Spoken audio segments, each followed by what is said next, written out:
तो दोस्तों फाइनली हमारा सारा काम खत्म होने के बाद हमारे घर का लिपाई का काम शुरू हो ही चुका था। तो hello guys, welcome to my new vlog. तो हमारा आज का व्लॉग यहाँ से शुरू होता है। तो मैं जैसे ही सुबह उठता हूँ और उसके बाद थोड़ी देर बाद में व्लॉग बनाने लग जाता हूँ, क्योंकि आज हमारे लेटरिन बाथरूम का काम खत्म होने के बाद और गड्ढे का काम भी खत्म होने के बाद हमारे घरों में लिपाई का काम शुरू हो चुका था। और फिर हमने 2 कट्टे का मसाला भी लगा दिया था और इसमें से आधा मसाला मिस्त्री ने बचवा लिया था और मिस्त्री ने कहा कि इसको हम बाद में लगा देते हैं और मैं इसका व्लॉग बनाने लग जाता हूँ। और फिर ये छानना है, इससे हमने लपेट देश में लगते ताकि हमारे हाथों में छाले ना हो, क्योंकि इसे छानने में काफी दिक्कत होती है। और थोड़ी ही करेसल में इतनी कचरा निकल चुका था कि जिसको हमने कभी सोचा भी नहीं था।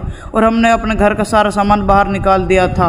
और फिर मैं आ जाता हूँ उस कमरे में जहाँ पर लिपाई का काम शुरू हो चुका था और राशिद भाई अपना काम कर चुके होते और इन्होंने बहुत ही ज़्यादा काम थोड़ी ही देर में कर दिया। ये देखिए आप, इन्होंने अलमारी का काम भी कंप्लीट कर दिया और इस दीवार में भी। और अब बच रहा है ऊपर का काम, जो कि अभी कल इस काम के सारे को कंप्लीट कर देंगे। ऊपर का काम बच रहा है और राशिद लग जाते हैं इसको मसाले से छापने और मैं बनाता हूँ राशिद का व्लॉग। और फिर मैं आ जाता हूँ अपने छज्जों के पास और यहाँ का व्यू दिखाते हैं। अभी यहाँ का भी काम बहुत बच रहा था, क्योंकि अभी यहाँ काफ़ी टाइम इनमें भी लगेगा, क्योंकि अपने घर के ऊपर के बाहर के और सब जगह इसका प्लास्टर होने वाला है। तो अभी यहाँ पर काफ़ी टाइम लगेगा। और यहाँ बाहर मीटर की वजह से काफ़ी तारों का जाल था, तो हमें इसको भी हटाना पड़े। और मेरे पीछे मेरे छोटे से गाँव का व्यू देखिए आप, हमारा गाँव कितना सुंदर व्यू है हमारा गांव। और फिर मैं आ जाता हूँ बाहर, फिर मैं देखता हूँ अपनी इस पुरानी साइकिल को, जो कि मेरी 2-3 साल पुरानी थी।